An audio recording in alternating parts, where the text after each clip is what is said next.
All right, today we have already been to Colombia, Argentina, and Mexico, but now it's time to meet in the middle. We are going to go live with Bolivia, with the city of Oruro.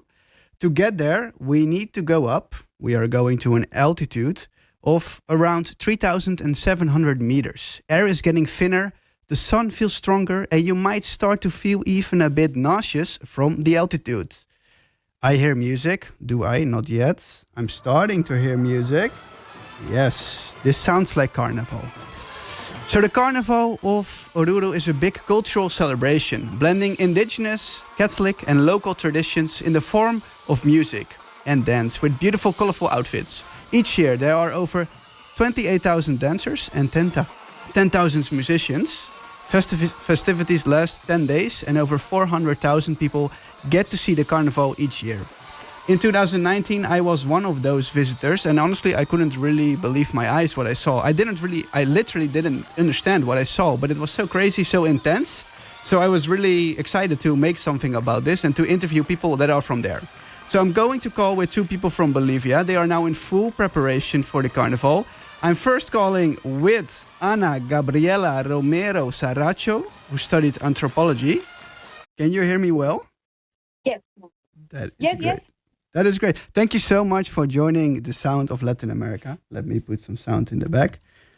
How are the preparations going? Well, they are excellent. I already have my clothes, and I'm so excited for the carnival day to arrive. Actually, I prepare all year long, so it's my favorite time of the year. And why is it the favorite time of the year for you? What makes it so special? Because this is a way to connect to my culture. This is a way for me to remind my ancestors, my family, and this is one of the most important um, shows of the culture in Bolivia, in Oruro. That. And, yeah, and about this culture, because it's when I went there myself, I just didn't understand exactly everything that was happening. Maybe I should have done a bit more research, but you see a lot of interesting influences. Can you tell me a bit how this all started? Like a long, long, long time ago, pre-Columbian times, before the 1500s, this was already Yes. there was already some sort of a carnival. Can you explain me that?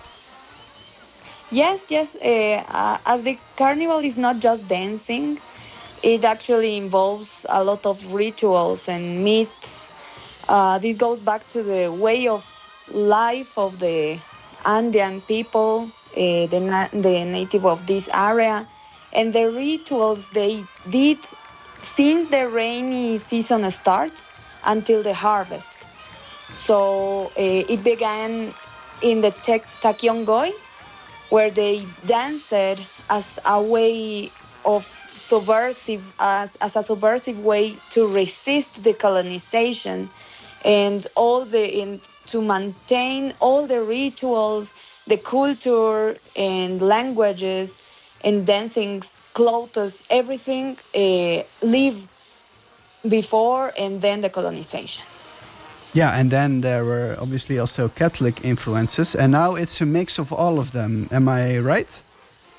Yes, that's correct because with the colonization they bring here the Catholic religion, so it was mixed maybe as a violent way at the beginning, but now both ways of mm, faith they live together and they shine in the carnival. And you started doing this from which age on? When I danced the first time, I was 6 years old, and I started dancing Diablada. And what means what that dance is very particular, right? That's one of the most important dances of the carnival. What is Diablada? Diablada is the dance of the devil, maybe. It represents the struggle between the good and evil. So many characters called devils after the colonization, they really personify different Andean gods of the Mancapacha, the downside world, by the idea of Andean people. For example, the Sahras, Wari, and Chanchus, they are gods, or they were gods, but they are represented by devils now in the carnival. All right. And when we think about this family tradition, you said your grandmother made your own dress. How important is this tradition for your family? Oh, for my family, it's really important. It is the really middle of all my family. All my family gets together in the carnival, even if they are living in other cities or even if they are living in other countries. I have cousins who live in Suiza and they arrive here to the carnival to meet we together. So it means a strong connection with our ancestors and our way of continuing the resistance by dancing and also transmitting it to the new generations. All right. And yesterday you were already very busy. Well, you were already busy for a long time preparing, but yesterday also something important happened. You told me what were you up to yesterday? Yes, yesterday it was a ritual which is called the Último Convite. It's the last practice before the carnival because next weekend is the carnival here. And all the groups dance together as the same way as we do in the carnival, but without the clothing, only with some other clothes, pants Yeah. and blouses. But we dance. It's the last practice. Okay. Okay, great. Yeah, unfortunately, we already had to play your song before. I really wanted you to introduce the song, but to save some time. But can you maybe explain the song you chose just before? That was called, I hope I pronounce it right. Please correct me if I'm wrong. Jacha Malku, Antes de Morir. Cachamalco. Yes, antes de morir. Why you chose that song? Because I think in Bolivia we all want to dance in the carnival at least one time in our life before to die. So this song represents that. It says, "Before I died, I want to dance in the carnival." All right.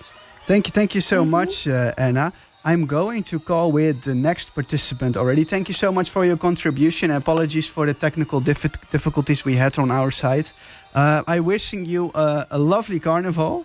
I think it's going to be an exhausting time, but a very exciting time. And feel free to share some photos with us, which we can share on our social media. Yes. Okay. Thank you. Thank you so much. Thank you, Anna. Bye bye. Bye bye. Bye bye. Bye bye. That's great. In the end, it worked. We called with Bolivia, but that's not it. I'm going to go to the next one, and I hope that works. All right. Natalie, can you hear me?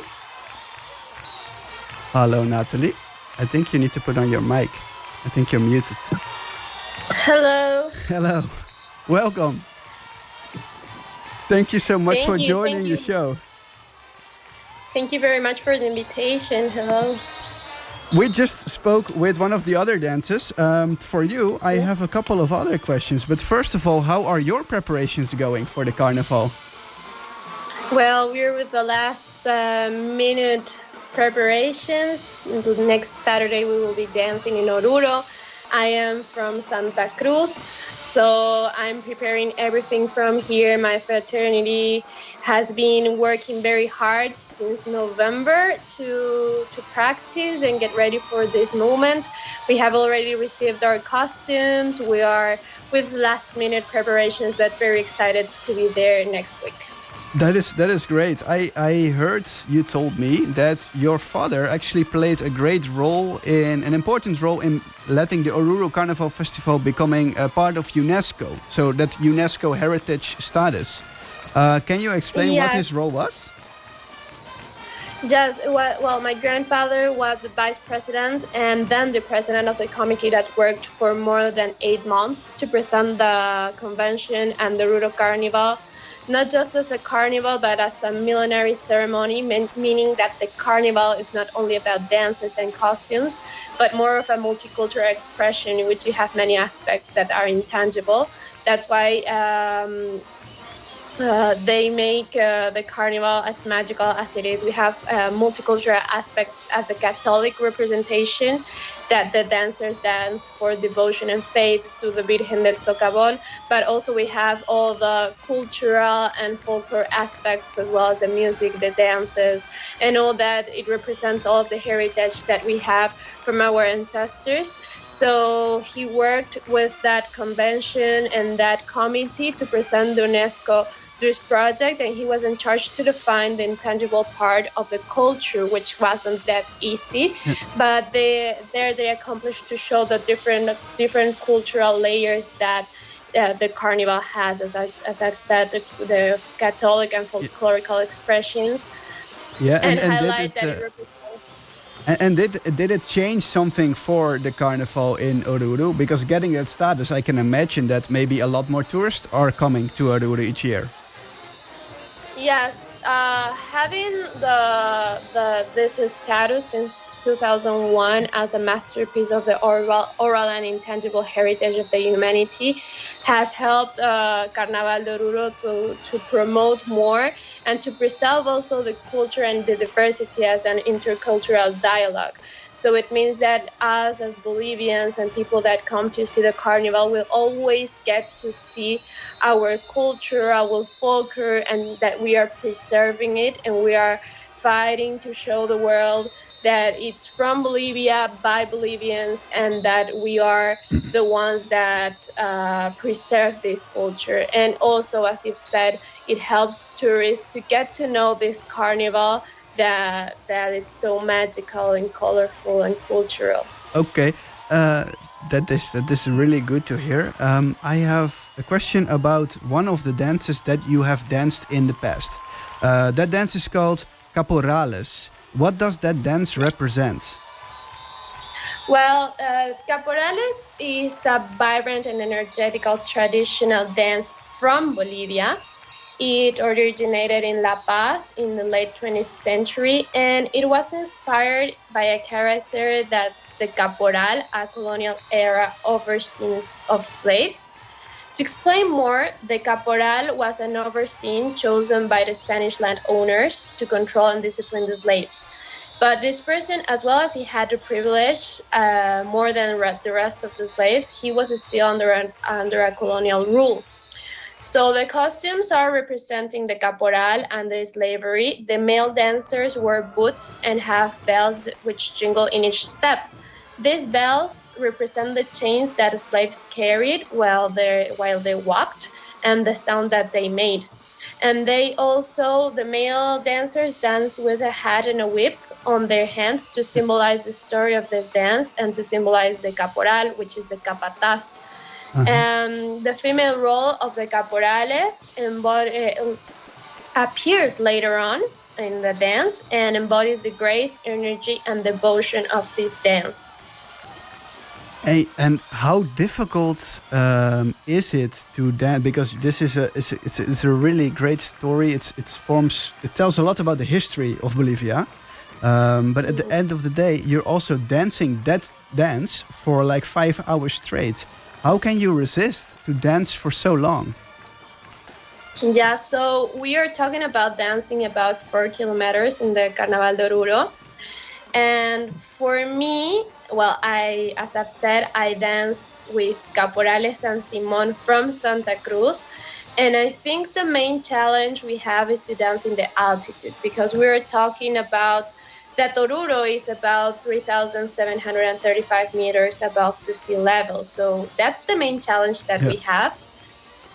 But the energy of the crowd, the people singing with you, the powerful energy and atmosphere that's created by thousands of dancers who dance of devotion of the Virgen del Socavón is incredible. Like I've been dancing for 4 years, and I can assure you that I've never felt bad about the altitude because this energy, it's really, really, really amazing and magical. There's truly nothing like it. I can totally imagine. Natalie, unfortunately, we're already reaching the end, but you brought a song for us, and that song is called. I cannot even pronounce it. I'm gonna let you pronounce it. What is the name of the song and the artist? Well, the name of the song is Azul y Rojo, which represents my fraternity, Caporales San Simón. Um, well, I've chosen it because it represents also me. It says that we are arriving to the Virgen del Socavón with full of devotion, joy, and faith to ask her for anything that the dancers want to ask for. All right, and the name of the band is Jai Tai Manta. or Yahkay Manta. That's much better. We're going to listen to it right now. Thank you so much again for being part of the show, and feel free to share pictures, videos of this year's edition so I can share that on our social media. Thank you so much, Natalie. Thank you very much. Thank you. Ciao, ciao.